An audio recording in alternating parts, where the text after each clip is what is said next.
Hello दोस्तों और प्यारे बच्चों, welcome to another class of geography.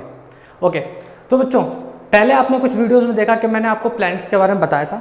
Okay, मैंने आपको बताए थे इनर प्लैनेट्स, आउटर प्लैनेट्स क्या होते हैं, टेरेस्ट्रियल प्लैनेट्स और गैसियस प्लैनेट्स क्या होते हैं।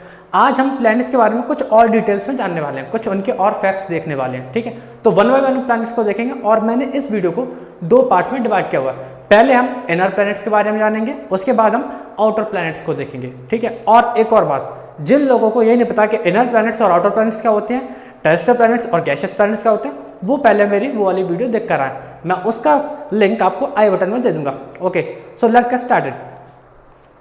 सबसे पहले हम देखते हैं कि आप सभी लोग जानते हैं, आई एम श्योर सभी लोग जानते होंगे कि सबसे पहले हमारे सोलर सिस्टम में जो प्लैनेट है वो है मरकरी। ठीक है, तो मरकरी के बारे में जानते हैं। मरकरी जो है आप सभी लोग जानते हैं, मरकरी हमारे सोलर सिस्टम में सन के पास का सबसे पास का प्लैनेट है। It is the nearest planet to the sun. Okay, now next हम देखते हैं मरकरी पे क्या, no presence of water and gas. Mercury पे कोई भी गैस नहीं पाई जाती है, ना ही पानी के कोई ही अवशेष मिले हुए हैं। Okay, and it is also the smallest planet in our solar system. Mercury हमारे सोलर सिस्टम का सबसे छोटा प्लैनेट है और इसके अलावा मरकरी के पास कोई मून भी नहीं है, इसकी कोई भी नेचुरल सैटेलाइट नहीं है इसके पास में। ठीक है, ये मैंने आपको पहले वाली वीडियोस में बताया भी है कि मरकरी और इसके अलावा जो वीनस है, इन दोनों के पास में खुद की नेचुरल सैटेलाइट्स नहीं है। ठीक है, बाकी की केस बाद में देखते हैं आगे। Okay, next come to the next planet, that is Venus. Venus is the hottest planet in our solar system.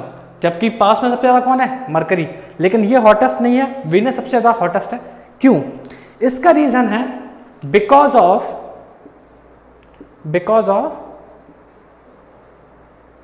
presence of CO2 carbon dioxide and dense atmosphere.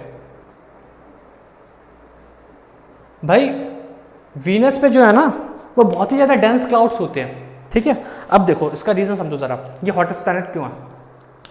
Venus पे कार्बन डाइऑक्साइड बहुत ज़्यादा मात्रा में वहाँ पे मौजूद है, जिसकी वजह से क्या होता है कि जब सन की रेज आती हैं, ठीक है, जब सन की रेज आती हैं तो क्या होता है कि फिर वो अंदर आ तो जाती हैं लेकिन उसके बाद वो बाहर नहीं जा पाती, क्योंकि जो क्लाउड्स है वो बहुत ही ज़्यादा डेंस है। इसके अलावा वहाँ पे कार्बन डाइऑक्साइड गैस मौजूद है जो कि किसका काम करती है, अगर आप लोगों ने साइंस में पढ़ा हुआ है तो green house gas effect, right. तो वो ग्रीन हाउस गैस का काम करती है, ग्रीन हाउस गैस का काम करती है। इसीलिए जो वीनस है वो इस सोलर सिस्टम का सबसे ज़्यादा हॉटेस्ट प्लैनेट बन जाता है। ठीक है, चलो नेक्स्ट हम जानते हैं कि वीनस को अर्थ ट्विन प्लैनेट भी कहा जाता है, मतलब कि अर्थ के जैसा प्लैनेट। क्यों? Because of the same size of the earth. और वीनस जो है वो अर्थ के लगभग बराबर साइज का है, और इसके अलावा इसको हम sister planet to the earth भी बोलते हैं। ठीक है, ये अर्थ का क्या, बहन भाई जो भी बोलना वो बोलो, सारी चीज़ें। और इसके अलावा जो आता है next, that is morning star and evening star. Venus is also known as morning star and evening star. वो क्यों, इसका रीजन भी समझो। क्योंकि सूरज ढलने के बाद और सूरज उगने से पहले हमें वीनस दिखाई देता है, इसलिए हम इसको शाम का तारा और भोर का तारा भी बोलते हैं। मॉर्निंग स्टार मतलब भोर का तारा और इवनिंग स्टार मतलब शाम का तारा। ठीक है, now next, Venus also has no moon. Venus के पास भी इसकी खुद की कोई सैटेलाइट नहीं है, ये मैं आपको पहले भी बता चुका हूँ। Okay, now come to the next planet, that is earth. ठीक है, हमारी प्यारी धरती माँ। ठीक है, that is the unique planet of this solar system and I think that is probably the unique planet of our universe. Okay, probably. Now next, earth is also known as blue planet. इसको हम blue planet भी जानते हैं, आई am sure सभी लोग जानते हैं। क्यों इसको हम ब्लू प्लैनेट बोलते हैं? Because of the presence of water. There is 71% of water, 71% of water on the earth and 29% of land part. Okay, now next come अर्थ के जो रेडियस है वो अबाउट 6400 किलोमीटर के आसपास है। ठीक है, 64। अगर हम इसका मल्टीप्लाई यहाँ पे 2 से कर देते हैं तो इसकी क्या डायमीटर निकल आएगी। जो बड़े बच्चे हैं जिन्होंने मैथ्स में पढ़ रखा है, ठीक है, सर्कल वाला चैप्टर, रेडियस और डायमीटर उनको पता होगा। जो छोटे बच्चे हैं उनको नहीं पता होगा, कोई बात नहीं। ठीक है, मैं छोटे बच्चों को अभी समझा देता हूँ। देखो बेटा, रेडियस और डायमीटर क्या होती है अभी समझो। ये मैंने एक सर्कल बनाया, ठीक है, इसमें बीच में मैंने एक डॉट रखा, जो इसके ठीक बीच में, जैसे हम बोलते हैं सेंटर, ठीक है, जैसे हम सेंटर बोलते हैं, जो इसके ठीक बीच में होता है बिंदु।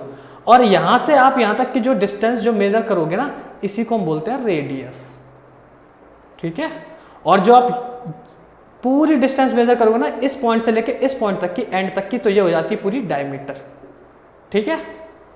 और डायमीटर आप देख रहे हो कि ये यहाँ से ये यहाँ तक की थी और ये पूरी यहाँ से यहाँ तक नाप रहे हैं, इसका मतलब इसकी डबल हो गई, ये इसकी दुगनी हो गई ये, इसीलिए बोल रहा हूँ मैंने कि 2 से मल्टीप्लाई कर दो तो डायमीटर निकल आएगी, ठीक है। आई एम श्योर सभी लोगों को समझ में आ गया होगा, ओके। नेक्स्ट अब बात करते हैं अर्थ के रोटेशन और रेवोल्यूशन पीरियड की। तो अर्थ का रोटेशन पीरियड तो 24 आवर्स, रेवोल्यूशन पीरियड 365 डेज, ये सभी लोगों को पता हुआ है, मैंने पिछली वीडियो में बताया हुआ है। और अर्थ के पास खुद की नेचुरल सैटेलाइट है जो कि मून, सभी लोग हम देखते हैं चंदा मामा, ठीक है। Next come to the next planet that is Mars. सभी लोगों को पता है ये सारे हम कौन से प्लैनेट पढ़ रहे हैं अभी, इनर प्लैनेट्स। इनर प्लैनेट्स कौन से, जो सन के पास में पड़ते हैं, और बीच में कौन सी एस्ट्रॉयड बेल्ट जो है उससे पहले जो प्लैनेट पड़ते हैं वो सारे के सारे, वो कौन कौन से, मरकरी, वीनस, अर्थ और मार्स, ठीक है। तो come to the next planet that is Mars. Mars के बारे में जाना तो ये क्या है, रेड प्लैनेट जैसे हम बोलते हैं, Mars is also known as red planet, ठीक है, ये लाल दिखता है हमें।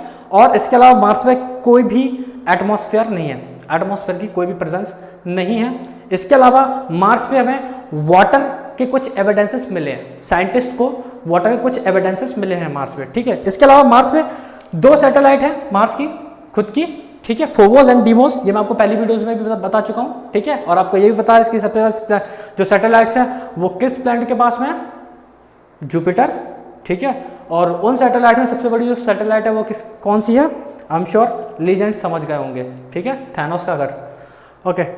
नेक्स्ट मून के बारे में बात कर लेते हैं थोड़ी। मून के बारे में बात इसलिए कर रहे हैं क्योंकि ये थोड़ा खास है हमारे लिए, हमारी अर्थ की जो नेचुरल सैटेलाइट है वो है मून, इसलिए मून के बारे में बात कर रहे हैं, ओके। नाउ हम मून के बारे में बात करते देखेंगे कि मून जो है उसका डायमीटर करीब करीब कितना है, 3475 किलोमीटर। ये करीब करीब आप कह सकते हो जो डायमीटर है वो अर्थ का करीब 1/4 है, ठीक है। मतलब कि ये जो पृथ्वी है वो मून से करीब करीब 4 गुना ज्यादा बड़ी है, ओके ना। जब मून और अर्थ, ठीक है, पृथ्वी और चंद्रमा, इन दोनों के बीच की डिस्टेंस सबसे ज्यादा जो होती है, सबसे ज्यादा जो डिस्टेंस होती है जिस समय, जिस टाइम पे भी, जिस पोजीशन पे, उसको हम बोलते हैं अपोजी, ठीक है, उस पोजीशन को हम बोलते हैं apogee. Maximum distance from the earth is known as apogee and minimum distance जब वो सबसे ज्यादा पास में होते हैं उस डिस्टेंस को हम बोलते हैं पेरिजी, ठीक है। Minimum distance from the earth is also is known as perigee, okay. और मून को हम फॉसिल प्लैनेट भी बोलते हैं, क्यों बोलते हैं, because of the absence of atmosphere, क्योंकि यहाँ पे किसी भी टाइप का कोई एटमॉस्फेयर नहीं है। अब उससे होता है क्या बेटा, इसे हम क्यों फॉसिल प्लैनेट क्यों बोलते हैं भाई, एब्सेंस ऑफ एटमॉस्फेयर है तो ठीक है। उससे क्या है, उससे ये है कि अगर मून पे कोई चीज सपोज दैट हमने गिरा दी तो वो सालों सालों तक वहीं पड़ी रहेगी, क्यों, क्योंकि वहाँ पे कोई एटमॉस्फेयर ही नहीं, कोई हवा ही नहीं चलती, कुछ नहीं है, वो वहीं की वहीं पड़ी रहेगी। अगर आप एक छोटा सा पंख भी गिरा दोगे वहाँ पे तो वो वहीं पे वहीं पड़ा रहेगा, ठीक है। आप जैसे कि अर्थ पे कोई चीज़ सपोज दैट अपने घर के बाहर ही कोई चीज़ कूड़ा फेंक दोगे तो क्या वो आपको मिलेगा दूसरे दिन, बहुत ज़्यादा पॉसिबिलिटी कि वो नहीं मिलेगा दूसरे या तीसरे दिन, ठीक है। तो ऐसे हम देखते हैं क्या, moon is also known as fossil planet. I am sure आप सभी लोगों को ये चीज़ें समझ में आई होंगी। ये सारे हमारे इनर प्लैनेट्स थे। इसके बाद वाली जो वीडियो होगी उसमें हम सारे के सारे आउटर प्लैनेट्स देखेंगे जो कि कौन कौन से बचे हुए हैं, Jupiter, Saturn, Uranus and Neptune. आशा करता हूँ आपको वीडियो पसंद आया होगा। अगर आपको कोई डाउट है या आपको कोई सुझाव देना तो प्लीज़ कमेंट करके जरूर बताइए। मैं मिलता हूँ आपसे अगली वीडियो में। Till then you guys have a great day.